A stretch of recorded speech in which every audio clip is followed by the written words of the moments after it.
10 pessoas são presas em Limeira, Jundiaí e Araraquara durante a operação do GAECO para desarticular a organização criminosa que praticava fraudes bancárias. A polícia prende na região de Rio Claro 8 suspeitos de fazerem parte de quadrilha internacional de tráfico de drogas. Em Atibaia, homem é detido por plantar maconha em bairro nobre do município. E também, região de Campinas registra a maior queda no número de empregos formais dos últimos 14 anos.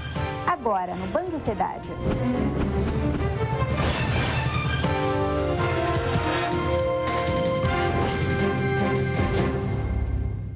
Boa noite. O Grupo de Atuação Especial de Combate ao Crime Organizado do Ministério Público de Piracicaba, em conjunto com a Polícia Militar, fez hoje uma operação para desarticular uma organização criminosa que praticava fraudes bancárias. 10 pessoas foram presas em Limeira, Jundiaí e Araraquara. Os agentes cumpriram 12 mandados de prisão preventiva. 5 homens e 3 mulheres estavam em Limeira e 2 homens foram presos em Araraquara e Jundiaí. Outros 2 acusados foram notificados pelos agentes, pois já estão presos. Computadores e documentos também foram apreendidos. Os detidos foram trazidos à sede do Ministério Público de Piracicaba, onde foram ouvidos e depois transferidos para a Delegacia Seccional de Limeira. Segundo as investigações do GAECO, só em Limeira a quadrilha pode ter dado um prejuízo de R$1.200.000. A organização criminosa usava empresas sem fôlego financeiro. Até documentos falsos eram utilizados nessas operações. Os empréstimos não eram quitados e quando os bancos tentavam fazer a cobrança, descobriram que os sócios das empresas não tinham patrimônio para saldar as dívidas. Alguns deles sequer eram localizados pela Justiça. Durante a investigação, a Justiça também determinou a quebra dos sigilos bancário, fiscal e telefônico dos integrantes da organização. O trabalho começou no ano passado, após a prisão do advogado Cássio Zadá e de um ex-policial militar. Eles foram condenados a 184 anos de prisão por planejar a morte de um promotor de Limeira. E nós tentamos contato com a advogada de Cássio Zadá, mas ela não foi encontrada. E uma operação das polícias civil e militar prendeu na região de Rio Claro 8 pessoas suspeitas de tráfico internacional de drogas. Elas trocavam veículos por maconha com um grupo do Paraguai.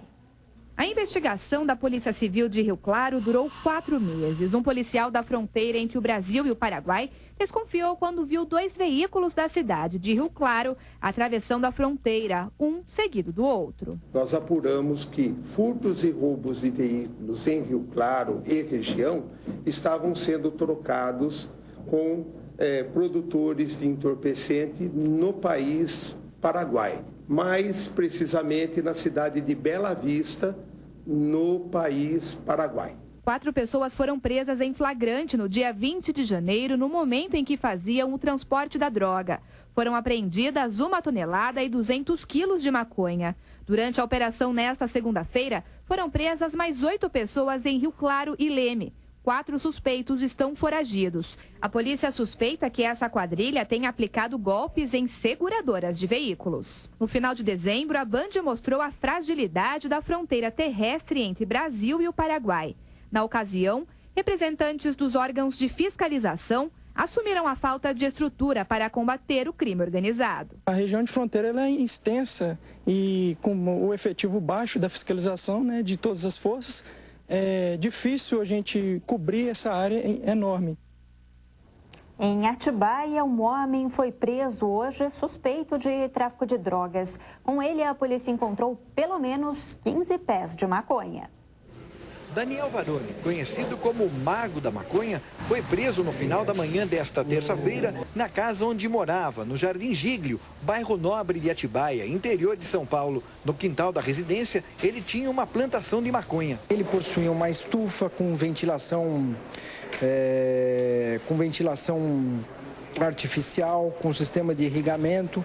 E no interior da casa, a gente foi possível verificar, inclusive, a presença de um laboratório, da onde ele mantinha toda aquela maconha cultivada e depois de colhida, ele deixava para secar e produzia a melhor maconha da região, segundo informações que nós temos até hoje. Para você ter uma ideia da quantidade de entorpecentes que foram apreendidos em Atibaia, eu vou pedir para o nosso cinegrafista entrar. Olha só a quantidade de pé de maconha aqui nesta sala da Dizzy. Ali em cima uma mesa, também cheia de maconha já pronta para o consumo. Além de armas, radiocomunicadores e balança de precisão. Todo esse material acabou ocupando quase que metade desta sala. A droga era revendida a preço bem acima do mercado. Para o delegado que investiga a ação, ele também fornecia para outros traficantes. Campinas superou São Paulo no número de assassinatos por habitantes em 2014. O índice na cidade é maior do que a média do estado. Outros municípios da região, como Hortolândia, também tiveram resultado alarmante.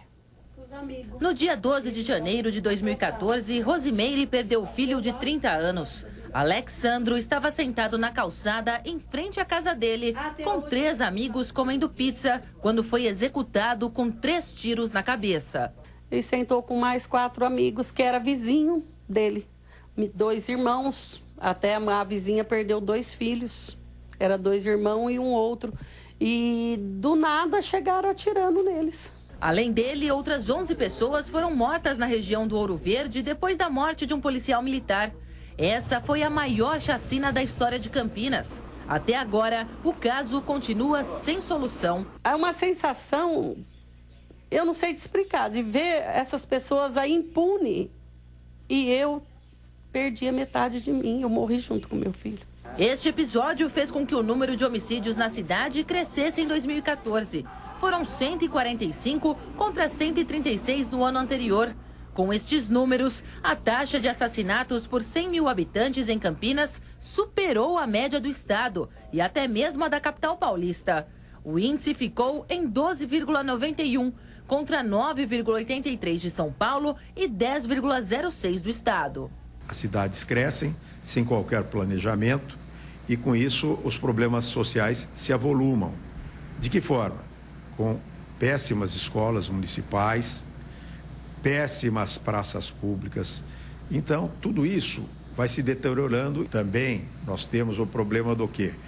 Da falta de policiamento necessário. Mas Campinas não é a única a sofrer com um alto número de homicídios. O índice de Hortolândia chegou a 20,22 assassinatos a cada 100 mil habitantes. Em Sumaré, a quantidade é de 15,07. Para este especialista em segurança pública, para reverter estes dados, é preciso investir mais na Polícia Civil para que haja solução dos casos. Nós nos defrontamos com vários casos sem esclarecimento. Portanto, isso deixa a desejar e a população é prejudicada e os índices de criminalidade acabam aumentando. A Guarda Civil de Indaiatuba faz testes com um equipamento que é capaz de identificar nas ruas veículos com queixas de furto ou roubo. De acordo com a corporação, a cidade é a primeira do país a contar com a tecnologia na viatura. As 2 câmeras ficam instaladas em cima da viatura. Elas conseguem mapear as placas dos carros que passam em um raio de 30 metros do veículo. As imagens são fotografadas e armazenadas neste tablet. O sistema já conta com um banco de dados de automóveis envolvidos em algum tipo de ocorrência, como roubo ou furto. Caso a placa seja reconhecida, o guarda é imediatamente avisado. Vai acionar para a gente um alerta informando qual tipo de queixa que esse veículo tem. E aí o Guarda Civil já vai abordar de pronto esse veículo para levar para a delegacia. O banco de dados conta com 6 mil registros de 11 cidades da região, que estão interligadas ao sistema de monitoramento dos municípios. Atualmente, aqui em Indaiatuba, a Guarda Civil consegue localizar um veículo que foi furtado ou roubado por semana. A expectativa agora é dobrar esse número. Com o sistema, os guardas vão poder evitar o confronto direto com bandidos e poderão dedicar um tempo maior a outras ocorrências. É mais uma ferramenta que vem complementar nosso trabalho. O Guarda Civil vai parar de verificar placas. Qualquer informação que chegar para o Guarda Civil na viatura de algum veículo que tem algum tipo de restrição, essa ferramenta vai fazer por si só. O Guarda Civil vai se preocupar com outros tipos de delito. Pessoas que estão vulneráveis na rua, estabelecimentos comerciais. A cidade é a primeira no Brasil a contar com esse tipo de tecnologia em viaturas. O monitoramento vai ser testado por 3 meses. Depois disso, caso a Secretaria de Segurança Pública do município aprove o sistema, um processo de licitação vai ser aberto para contratar uma empresa que vai fornecer o serviço. E a seguir, consórcio das bacias do PCJ apresenta medidas para enfrentar a crise hídrica. A previsão é de que o desabastecimento seja ainda mais grave este ano.